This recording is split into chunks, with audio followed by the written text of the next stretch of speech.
Here's the most ironic social experiment in modern history, and it's playing out in real time. For decades, women have been on a mission to fix men. Be softer, be more emotional, be vulnerable, don't be so aggressive, tone down the masculinity. And men listened. They adjusted. They obeyed. They became everything women said they wanted: gentle, sensitive, emotionally available. And now, those same women are crying on podcasts, wondering where all the real men have gone. Let that sink in. They spent years dismantling masculinity, piece by piece, and now they're disgusted by the result. It's the biggest psychological paradox of our generation. They killed the fire, then complained about the cold. For 50 years, society has been rewriting the male blueprint. Don't be dominant. Don't be competitive. Don't be assertive. Check your privilege. Masculinity became pathology. Testosterone became taboo. Boys were punished for being boys, drugged for their energy, silenced for their aggression, labeled as problems for simply being male. We didn't raise men. We manufactured obedient, emotional consumers who asked for permission before taking any risk, even kissing someone they're dating. And what do we get? A generation of emotionally fragile, passive men terrified of offending anyone. Men who apologize before they speak. Men who flinch at leadership. Men who've been convinced that taking charge makes them villains. These are not warriors. They're survivors of psychological conditioning. Here's the twist that makes it almost funny if it weren't so tragic. The same women who demanded sensitivity now find themselves bored, unfulfilled, and yearning for the very energy they destroyed. I had a client, a successful lawyer, sharp, confident, textbook strong, independent woman. She dated exactly the kind of man she said she wanted: soft, supportive, emotionally fluent. You know what she told me? I feel like I'm dating my girlfriend with a beard. That's not an insult. That's an awakening. Women say they want emotional safety, but desire doesn't live in safety. It lives in polarity. You can't crave masculine leadership while demanding complete emotional submission from men. You can't ask for both dominance and compliance. The destruction of masculinity didn't happen by accident. It started in classrooms, where boyhood was pathologized. It continued in culture, where male assertiveness was demonized.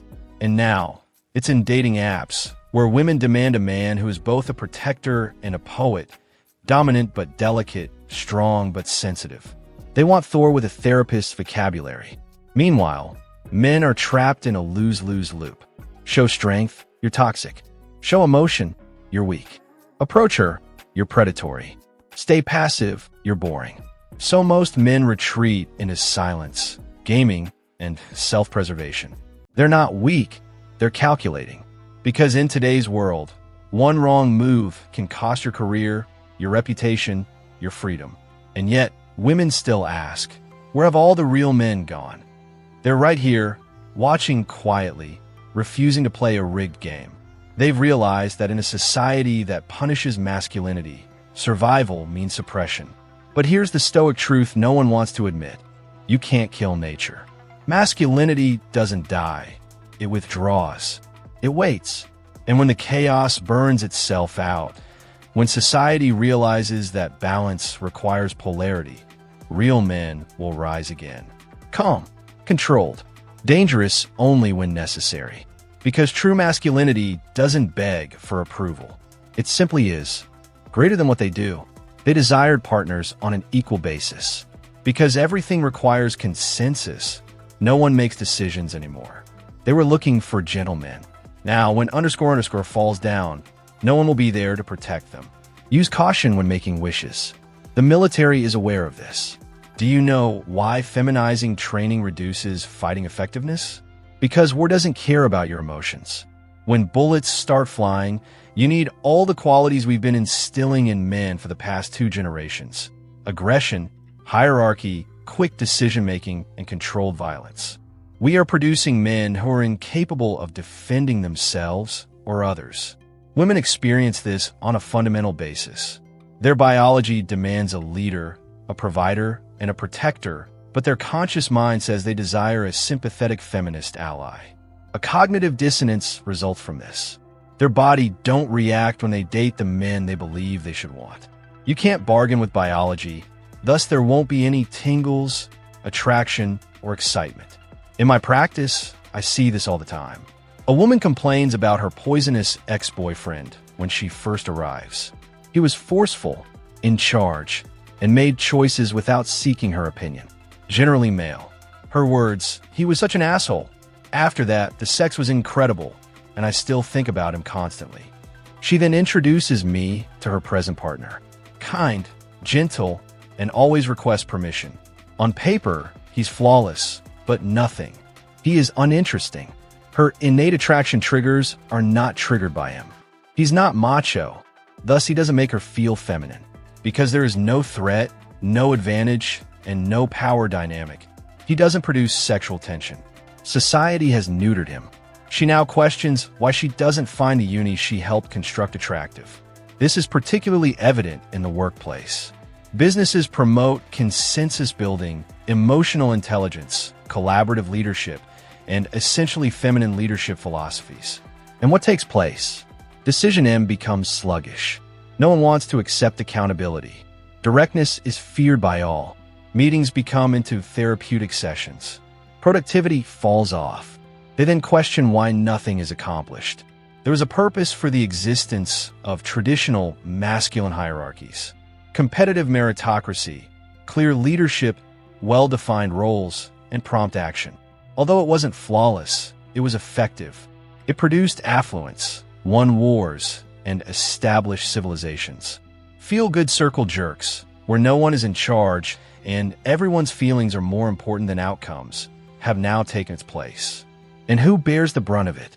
Ladies, because they still want males to fulfill conventional masculine duties when it is convenient, even though they have been busily deconstructing masculinity. Don't anticipate sex, but pay for dates. Don't use violence, but do protect them. Take the lead without being overbearing. Give without expecting gratitude. Be manly, but only when and as they desire it, without dictating when or how. Relationships are being destroyed by this selective empowerment. All the advantages of traditionalism and feminism are desired by women. They desire both independence and support. They want to be led as well as lead. When it suits them, they desire equality. When it doesn't, they want preferential treatment. Additionally, because the game is rigged, males are checking out. Today's youth are entirely they learn to be polite from their single mothers. They attend female-run schools that penalize masculine conduct. The material they consume presents masculinity as either destructive or foolish. They join a dating scene where being a man is seen negatively. Then, the public questions why they're turning back to porn and video games. It's telling about the video game. Do you know why young men play video games for thousands of hours? Since it's the only remaining setting where masculine values are still applicable. Clearly defined goals, competition, a skill-based hierarchy, and incentives for success. No sentiments, no need for agreement, and no regrets for triumphing. It is traditional male psychology's last resort. Porn is also not about having sex. The key is simplicity. Simple sexual contact without the mental maze of contemporary dating. No conflicting signals, no __ tests, no emotional blackmail, and no fear of unfounded accusations. Is it good for you? The number. However, it's safer than attempting to reconcile the intractable conflicts between what contemporary women claim to desire and how they really react to it. In this context, the birth rate decline makes perfect sense. Given how awful the arrangement is, why would men agree to get married and have kids? You are informed that your contribution is irrelevant and that you should be the main provider. Despite not having any real authority, you are expected to be an equal partner. If she is upset, you could lose access to your children and half of your assets. That isn't a collaboration. It's a suicide agreement. This is what's actually __. The men who still exhibit traditional masculinity are doing a fantastic job. These men are tidying up while everyone else is perplexed by gender roles. Women are so deficient in real masculinity that they become disenchanted with it when they experience it. Ends. The wicked boys always prevail because of this. These men haven't been neutered, not because women enjoy being mistreated. By all accounts, I am familiar with this player, complete with _. Does not seek approval, apologize, make concessions, grab what he wants, express his opinions, or lead without consensus. What do you know? Women wait in line for him. Since he is one of the few remaining undomesticated men, the same women who share feminist quotes on Instagram are vying for his attention. The dating market becomes cruel as a result. The manly males don't have to commit and have a variety of possibilities. The feminized guys have nothing to offer and no choices. Women alternate between decent males they're not drawn to and terrible boys who won't commit. Everyone is unhappy. And the reason for this is that we ruined the system that was in place. Although it wasn't flawless, the old method worked. Men were aware of their responsibilities to provide and protect. Women were kind, supportive, and aware of expectations. Everybody was aware of their contribution, role, and worth. Clarity was present. Nobody is aware of what the expletive they're expected to do at this point. Men are unsure of how to act like men. Women are unsure of their desires, and everyone is perplexed. And I'm not saying that before the women in the comments start yelling that we should go back to the 1950s. You can't have it both ways, I'm saying. You cannot claim that there are no traditional males after dismantling traditional masculinity. You cannot expect preferential treatment while demanding equality. Dismantling gender roles and then being shocked when men don't fulfill their assigned responsibilities isn't possible. The answer is straightforward, but it calls for integrity. Recognize first that masculine and feminine are complementary rather than antagonistic. Distinct but equal. Everyone is valuable. Everybody has a purpose. Give up attempting to masculinize women and feminize men. Don't drug boys. Let them be boys. Don't shame men for being men. Secondly, maintain consistency. Encourage traditional masculinity if you desire traditional males. Give up expecting stereotypically masculine behavior if you desire contemporary equal relationships. Decide on a system and follow it. This selective application is unsustainable as males receive all of the duties of both systems, but none of the advantages. Third, realize that biology is indifferent to ideology. Masculine men are attractive to women. Feminine ladies are attractive to guys. Social conditioning is not what this is. It's hardwired by evolution. You will lose even if you fight it. Every society that has attempted to eradicate gender inequality has failed. That's because of something. Fourth, reinstate responsibility and merit. Stop shielding women from the repercussions of their decisions while keeping males solely accountable for theirs. A woman is responsible if she picks a terrible boy and is harmed. It is a man's fault if he chooses to be submissive and is ignored. Equal accountability equates to equal rights. Take a look at prosperous partnerships today. Almost invariably, they exhibit distinct gender polarity. There is typically a more feminine and a more masculine partner, even in lesbian partnerships. Even in the most feminist partnerships, there must be a leader and a follower. Couples that strive for total equality in all areas are either unhappy or have separated. Today's successful men are aware of this. They have accepted their nature and rejected the indoctrination. While some do yoga, others use weights. While some create businesses, others look for a work-life balance. While others request permission, they take the lead without apology. And you know what?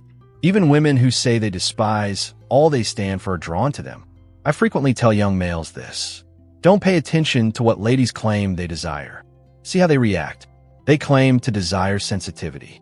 Observe them pursuing the man who doesn't care about their emotions. They claim to desire equality. Observe them yield to a man who assumes leadership. Toxic masculinity is something they claim to detest. Observe them __ the most toxic man they can locate. Women are not being dishonest in this way. They sincerely think they desire these things. However, biology and belief are not the same.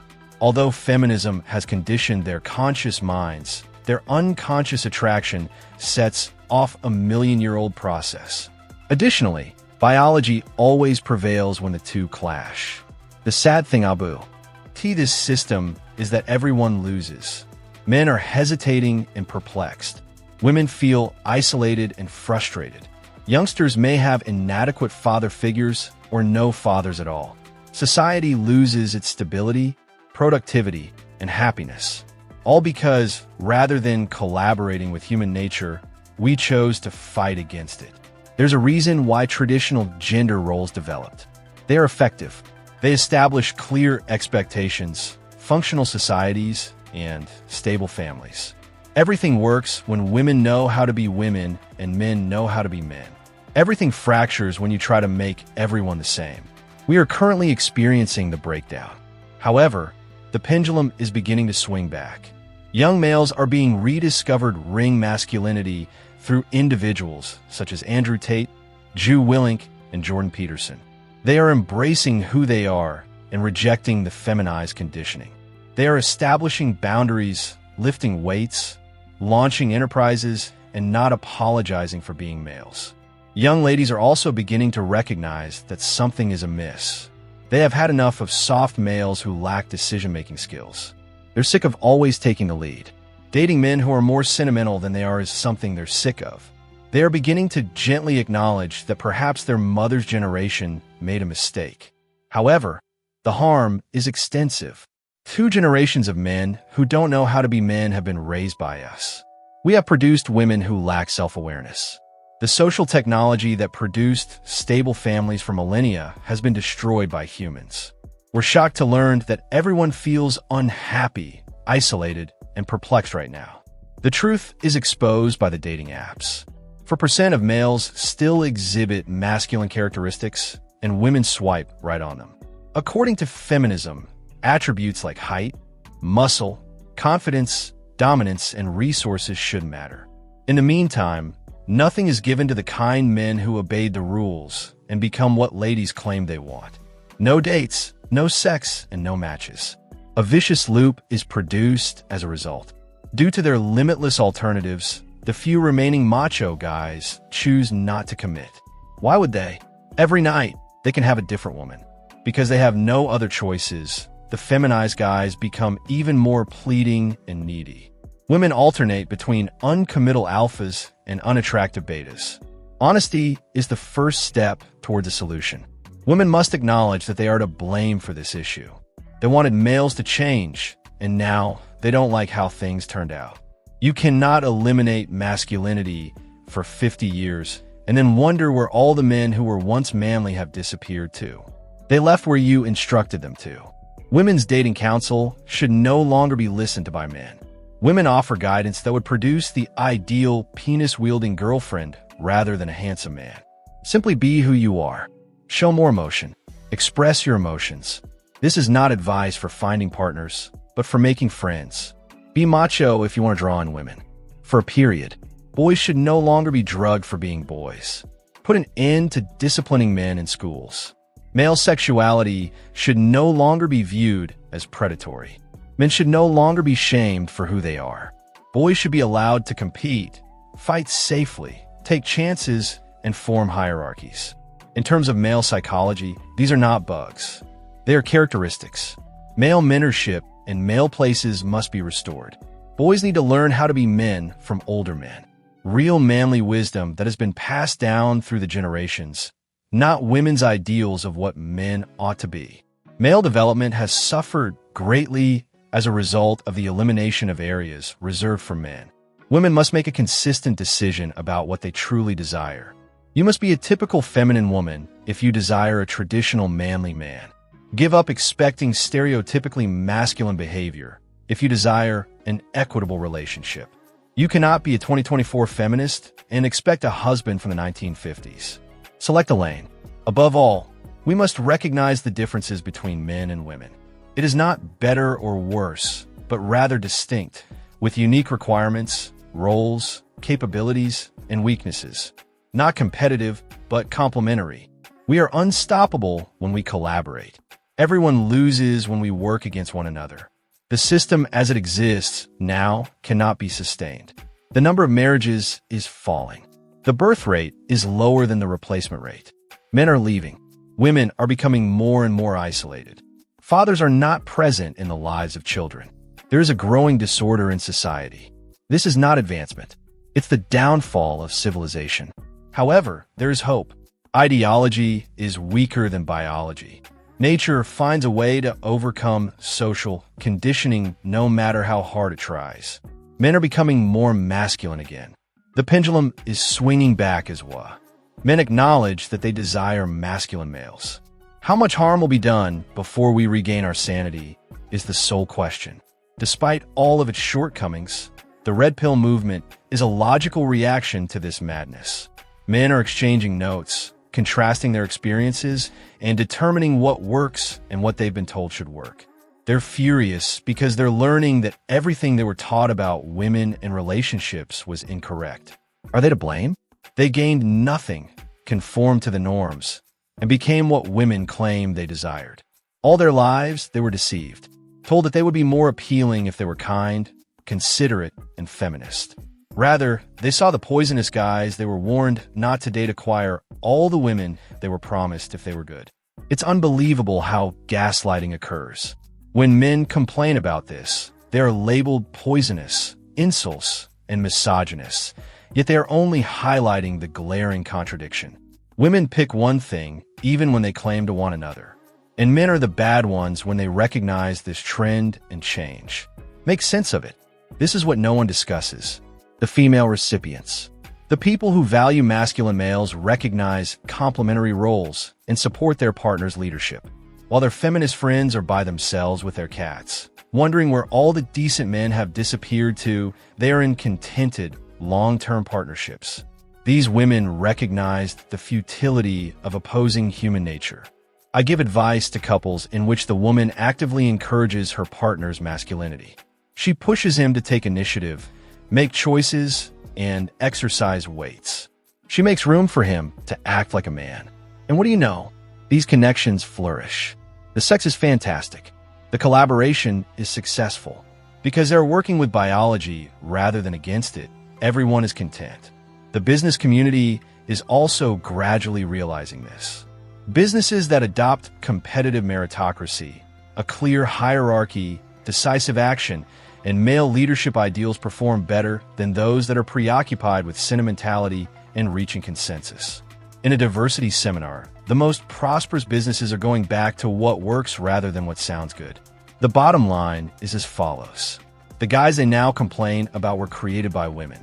They demanded and received sensitivity, which they detest. After destroying conventional masculinity, they now question where the true men have disappeared to. The rules were altered, and males are unhappy since they had to adjust to the new guidelines. Now lie in the bed you made. Better yet, own up to your mistakes. Recognize the merits of traditional masculinity. Admit that you are drawn to men who are strong, self-assured, and determined. Acknowledge the failure of the feminist experiment. Recognize that it's acceptable for men and women to be diverse. Recognize that you want a man who behaves like a man, not a penis-wielding lady. Guys reading this, please don't feel the need to apologize for being guys. Give up requesting permission to act like a man. Pay attention to what women do instead than what they say. Be resilient. Have faith in yourself. Assume leadership. Establish limits. Raise weights. Construct something. Put yourself out there. Win. The important women will answer. In any case, those that don't were not worthy of your time. To the women who are reading this, be forthright about your desires. Support men who are manly if you desire a man who is. Give up feminizing guys and whining that they lack sufficient masculinity. Things is impossible to have things both ways. Make your decision and accept the associated trade-offs. Tell us about your experience with this in the comment section below. Have you been told to be sensitive men and then rejected because of it? Do you, as a woman, find yourself drawn to guys who exhibit the toxic qualities you say you detest? Since nothing will change unless we accept the reality, let's have an open discussion about this. And everyone loses if nothing changes. Music